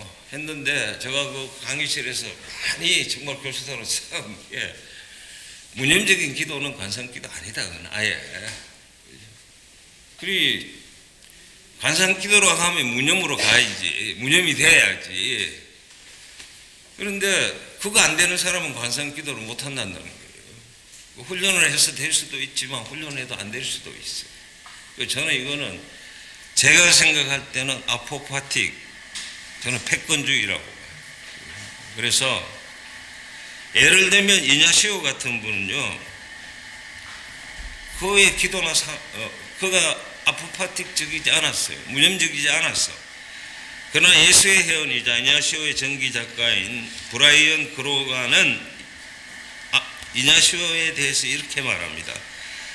그이는 자기가 걷고 있는 생의 여정이 능동적이지 않고 수동적이라고 했다. 따라서 행동가로 알려진 그이는, 이냐시오는 행동가로 봤습니다. 많은 사람들이. 그래서 능동적으로가 아니라 수동적 자세로 행동했던 삶이었다. 아까 이제 우리 김 신부님이 그런 말을 했는데, 기도가 무념적이냐라고 하는 게 뭐 중요하냐? 삶이 우리가 하나님 앞에서 수동적이어야 돼. 이런 거죠. 그래서 활동 중의 관상이라고 하는 것도 사실은 이냐시오의 그 영성을 이야기하는 아주 핵심적인 부분입니다. 제가 그 사쪽에 보면은요, 이런 그림 하나 있어요. 왜 이런 현상들이 있을까 봤으니, 저는 하나님의 현존 중심의 관상기도, 합일기도, 그 향신기도가 이제 그런 대표적인 기도인데요. 아까 그 이야기했어요. 마인드는 하트, 머리는 가슴으로 내려와야 된다. 왜? 이 가슴에 하나님이 계시기 때문에. 그래서 우리는 그 가슴으로 하나님 계신 데 들어가기 위해서 모든 그 생각들이라든지 언어나 생각들을 다 내려놓고 집중하는 거 아니에요. 근데 그래서 이제 센터링 기도라고 하는 거죠. 그 기도에 대해서 제가 그 발제문을 보면서 아주 이거 이런 부분들은 이렇게 이해해야지 하는 게 하나 있었습니다. 그건 저는 향신 기도는 가슴 차원의 관상을 추구하는 기도라고 생각합니다. 그래서 우리 김홍일 신부님이 이렇게 짧게 쓰는 거, 제가 김홍일 신부님이 그렇다는 건 아니에요. 그 내용이 이런 내용이 있는데 이런 내용이에요. 인간의 오감과 지각으로는 알 수 없는 하나님을 성선은 사랑으로 알 수 있다고 가르친다. 그 사랑의 자리를 성선은 머리가 아닌 가슴이라고 불렀다. 19세기 러시아의 은수자 테오판은 이렇게 말한다. 당신의 가슴으로 내려가야 한다. 지금 하나님에 관한 당신의 생각은 머리에 있다. 그 순간 하나님은 당신 밖에 있는 것이다. 저는 여기서 하는 생각이 들었어요. 유대 그리스도인 전통에서 가슴은 감정의 자리가 아니라 존재의 중심을 의미한다는 거죠. 그래서 테오판이 말하는 당신 밖에 하나님, 당신 밖으로 나가 있는 하나님이죠. 이 표현은 영성의 주제를 마음과 존재를 중심으로 협소하게 만들어 가겠다. 저는 마음과, 예를 들어서 마음 중심이 아니라 삶으로 와야 된다. 왜냐하면 마음은 우리 존재의 중심이에요. 존재가 자기를 표현하는 게 삶이야. 그러면 존재보다도 삶이 더 넓은 영역이라고 저는 그렇게 생각을 하기 때문입니다.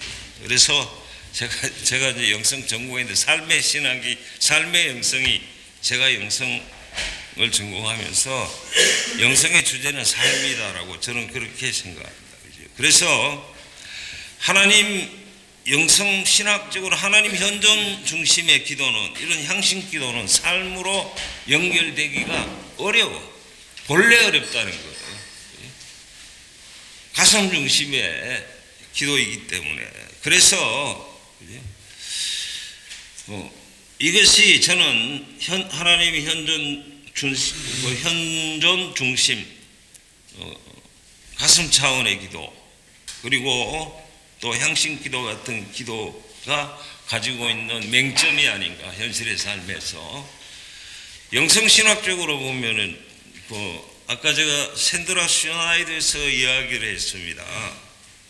그는 인간의 경험이, 목사님 빨리 정리해 주세요. 인간의 경험이 영성 중의 대상이라고 했어요. 그래서 스노이드에서는 이 개인의 체험을 진공 상태가 아닌 정치, 경제, 사회, 문화적인 맥락에서 그리고 타인과 상호작용해서 이 개인의 체험이 발생하는데 그것이 영성의 연구의 대상이라고 했습니다. 그렇기 때문에 사실은 우리가 살아가는 모든 삶의 여건이 영성과 직접적인 관련이 있다는 거죠. 기도와도 직접적인 관련이 있습니다. 그래서 이 접근 방법을 통해서 이제 저는 관상기도에서 하나님의 현존이 모르는 하나님 임재의 자리, 하나님의 현존과 하나님의 임재는 달라요. 그런데 하나님 현존만 이야기한다는 거죠. 가슴에. 그래서 하나님의 현존과 하나님 임재 이 두를 같이 사고하는 관상기도를 저희가 드리는 성심기도라고 합니다. 그것은 요한일서 4장 15절에 보면은 그 성경 거기 있습니다. 누구든지 예수를 하나님의 아들로 시인하면 하나님께서 그 사람 안에 계시고 그 사람은 하나님 안에 있습니다. 여기서 하나님께서 그 사람 안에 계시는 걸 현존, 우리 가슴 안에 아까 센터링으로 계시는 건 현존이고 그 사람이 하나님에 있는 건 하나님의 임재라는 거죠. 그래서 아까 이제 스테파니 그 이야기 있어요. 당신 밖에 있는 하나님, 그 하나님은 어떤 하나님일까? 물고기에게 받아갔다는 거죠. 덩푸른 생선이 살아서 자유롭게 활개치는 그 뭐 때문에 그럴까? 물이 있죠. 하나님이 계시기 때문에. 이 하나님의 임재는 이런 개념이에요. 그래서 하나님의 현존과 하나님의 임재라고 하는 이 두 개념이 같이 통합적으로 관상기도 안에서 사고되지 않으면은 아까 이야기했듯이 이거를 관상기도를 목회 현장으로 가져오기가 굉장히 어렵다는 거죠. 그래서 일상의 삶 속에서 하나님을 만나고 이건 물고기 일상의 물 속에서 물고기가 살아가는 거잖아요. 하나님의 임재가 있어야만 일상의 삶 속에서 만나는 하나님을 만날 수 있다라고 하는 거예요. 그런데 여기도 깨어 있어야 돼요. 그 정교에서 말하는 네프시스라고 하는 개념이 있습니다. 그래서 일상의 삶 속에서 내가 사람이 살아가는 존재의 절대 조건은 시간과 공간이에요. 누구든지 시간과 공간을 떠나서 못 살아. 그런데 그 시간과 공간은 하나님이 꽉 채우고 있는 시간이고 꽉 채우고 있는 공간이라는 거죠. 그리 내가 어디에 있어도 무엇을 해도 나는 하나님을 느끼고 깨닫고 알 수 있다는 거죠.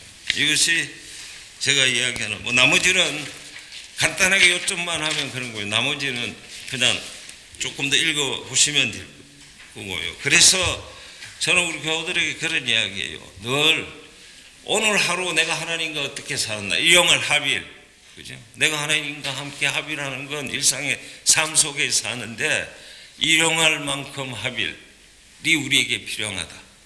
일용할 만큼의 관상이 우리에게 필요하다. 그래서 우리 일상이 감동이고 감동이 일상인 삶을 살아가게 해주는 기도가 제가 우리 교회에서 가르치고 함께 드리고 있는 성심기도입니다.